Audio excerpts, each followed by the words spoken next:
Penn Creek. Water also drips down from the ceiling though. That's just rainwater, so no need to worry about that. As it makes its way down through the cracks in the rock and sediment above us, it takes some minerals. Then once it drips down from the ceiling, the minerals, they get left behind.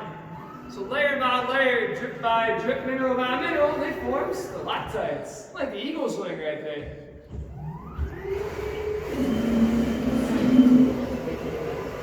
The opposite of stalactites is a stalagmite, because they might reach the ceiling someday. And to meet in the middle there, we call it a column. Stalactites, stalagmites, and columns.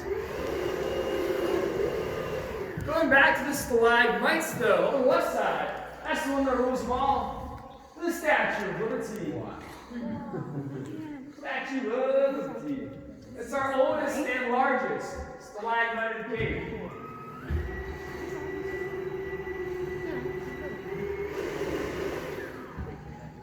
On the right side, the Capitol Dome. Right, Harrisburg, or Washington, D.C. Now, the party is all waiting for you.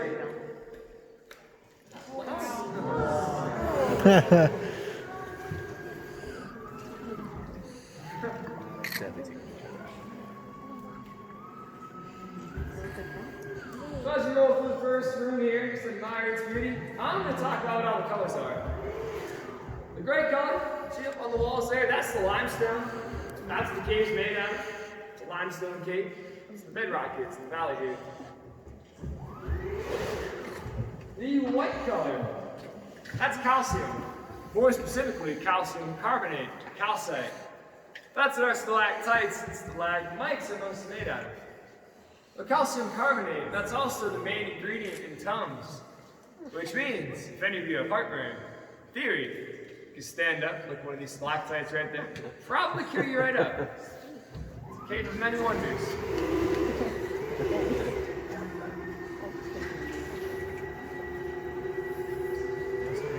On the ceiling there's one eye, two eyes, and a mouth. Two eyes and a mouth. That's called the caveman. A little more scientifically speaking, the mouth is called a solution pocket. So that portion of limestone is all way faster than the area around it. It only goes back 8 or 10 feet though. It does not go all the way to the surface.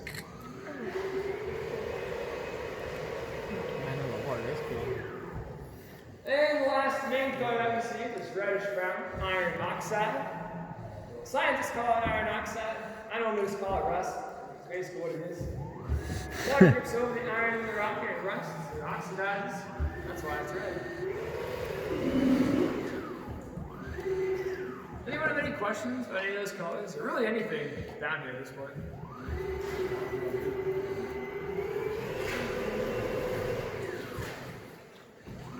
Up ahead, I'm going to bring the boat to a complete stop. There's going to be a splashing noise. I promise, we're not hitting anything, we're just pushing water the opposite direction here. That right up there, that is the Garden of the Gods. Named after the actual Garden of the Gods out west in Colorado Springs. In my opinion, this is one of the best places down here to use your imagination. To really see what all those formations look like here. The whole thing in general looks like a city on a hillside. You might imagine a bunch of buildings and little people up there, like a townhouse. Some even say it looks like Whoville. Individually, though, we call them imagination formations. A few of my favorites I'll point out. There's the whitehead and reddish brown feathers of a turkey. Whitehead, brown leaves. Another bird, perched right there on the left. That one kind of looks like a rather large bald eagle. And this last one, this takes a bit more imagination, so just bear with me here a little bit. That is a fisherman with a beard and a sack of rainbow trout next to him. Yeah, if you can't quite see it, I totally understand. That one takes the right angle. I'll just say it looks more like a skinny Santa Claus in the bag of toys, so whatever, up to you, your imagination. Moving on to this white discoloration now, so the water used to drip down. Whenever water flows down over the face of the stone like that, that is the beginning of flowstone. you see up ahead. Flowstones, they look like frozen waterfalls all throughout the cave. We keep pointing them out as we go on in. And lastly, this giant rock up ahead. That one looks a tad bit out of place, doesn't it? This rock used to be a part of the ceiling. Right about there. That used to fit up there, the jigsaw puzzle. Which means that rock fell down. Somewhere in the realm of like 10 to 15,000 years ago. So that would have been during the last ice age.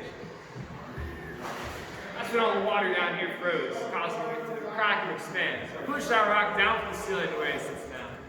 Today it's called the Rock of Gibraltar.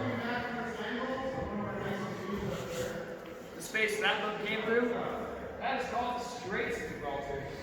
And we'll squeeze through there very shortly, just like that boat did.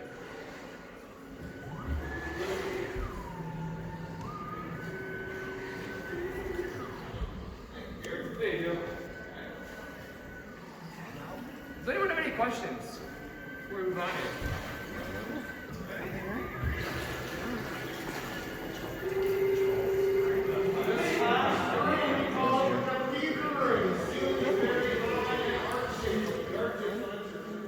Well, the ceiling there is pyrite or fool's gold. Yellow color, it's pyrite or fool's gold.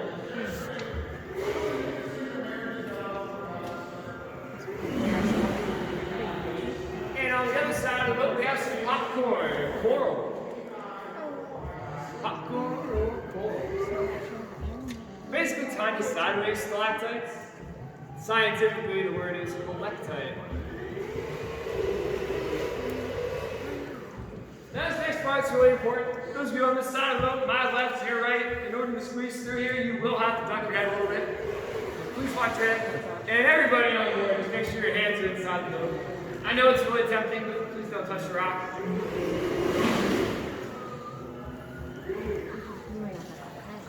We'll scrape the wall a little bit going through here, just to make sure everything's inside the boat.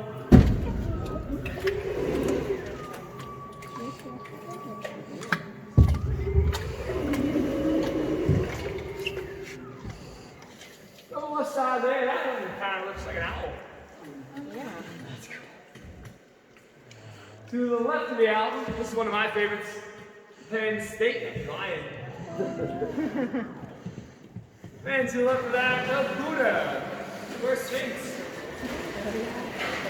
Or if you're a Star Wars fan, Jabba the Hutt. Now we do get tripped on quite a bit throughout the cave, in some places more than others, but it's important to know that as the legend goes, if you do get tripped on square in the top of the head, it's considered good luck. It's also called a cave kiss. So you've been kissed, not the cave. But while we're getting tripped on in this part of the room, the section over there, that is known as the dry room. And that's because calcium sealed up all the little cracks in the ceilings. The water doesn't drip over there anymore. Which means the stalactites and stalagmites, they are no longer growing. This is nothing dissolving the limestone above them.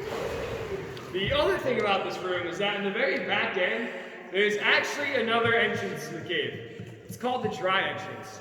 It's a vertical shaft that goes straight up to the outside, and you can't see it from here, but you can see it a little bit from above.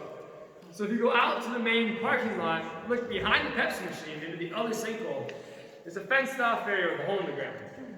And I'm not saying to do this, but if you were to jump down that hole, you find yourself in the very back end of this room right here. But again, I wouldn't recommend it. It's like a 20, 25-foot drop. There's a reason we use the entrance we use today. The hole up there, though, that's the entrance that the cave was originally discovered by, though. Back in 1795. A man named James Martin crawled down through that hole and discovered this room right here. Mr. Martin also found arrowheads and charcoal up there, though, so that's how we know he wasn't the first person. It was actually the Native Americans, more specifically the Seneca tribe. They used this room right here to escape cold weather or long summer storms. It's always 52 degrees Fahrenheit down here, all year round. In the wintertime, it's warmer in here than outside, so it's super strange. To our knowledge, the Native Americans only stayed in that room right there. There's no evidence of them in any other part of the cave, in either direction. So they only used the dry entrance. The rest of the cave was not explored by boat until the 1860s. Then in 1885, that is when we first started giving these cavern tours. 1885. Any questions before we move on here? All right. These little stalactites up there, those are called soda straws. Soda straws, stalactites. They're hollow. Water drips right to the center, just like a straw. These grow about the thickness of a single sheet of paper every year. That's about an inch every 100 years.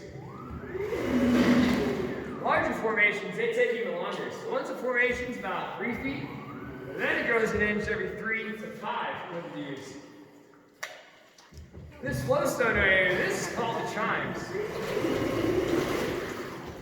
Early tour guides used to hit the chimes, the wooden stick, it would ring just like a bell. Eventually though, one day a tour guide did it, and instead of ringing, it just kind of went thud. It sounded like an ordinary looking rock. They did that so many times, it cracked, and a piece broke off the bottom. And that's why it doesn't vibrate or ring anymore like it used to. That was last strong in the late 1960s. You kind of think of it like the Liberty Bell. It rang and rang and then it cracked. And now it can't ring anymore.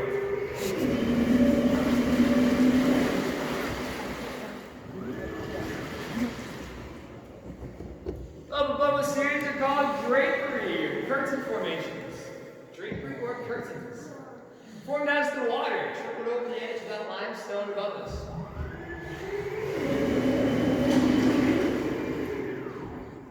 Oh, there's a very lonely stalagmite called the prairie dog. Prairie dog.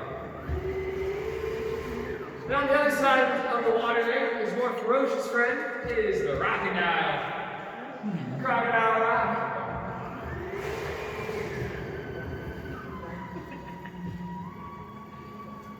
The cave used to be entirely underwater. That's how the main channel formed until all these layers of limestone got eroded. But while the cave was underwater, a whirlpool formed along the side of the cave area, carved out a hole in the shape of a heart. What's called the heart of the cave.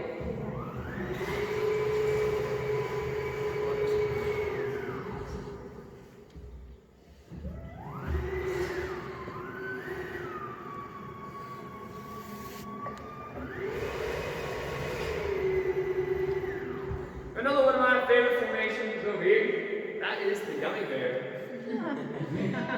Stalagmite, come, calcite.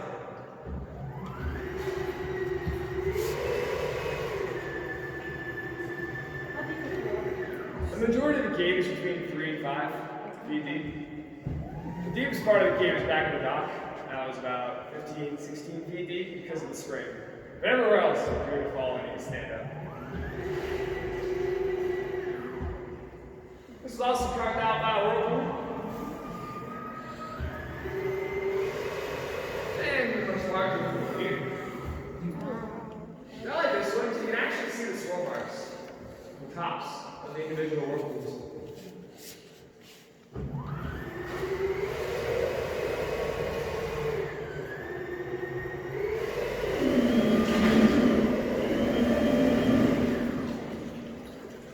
This is the lowest part of the natural cave. It's only 5 or 6 feet from the water to the ceiling. Also right now, we're going directly underneath the bison pasture. So as we speak, there's a good chance there's a 2,000-pound bison walking in that fluid above your head. Fortunately for us, limestone's a great natural filter, so if you do get dripped on this part of the cave, it should just be water.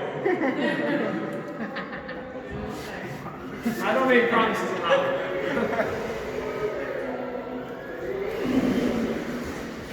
Before motorboats and electric lights, the early tour guides had to use rowboats and torches.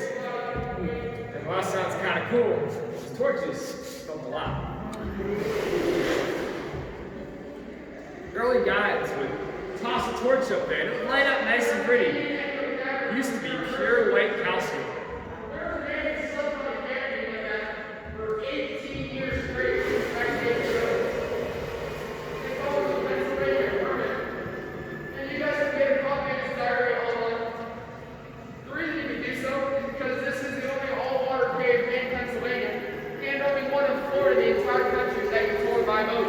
How's it going, Jared? Okay, learning is not waiting. Alright.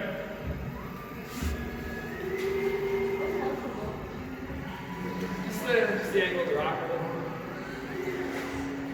Not necessarily a rope, we're saying like any Greek switch around one area for right off. Okay, so we're from the present.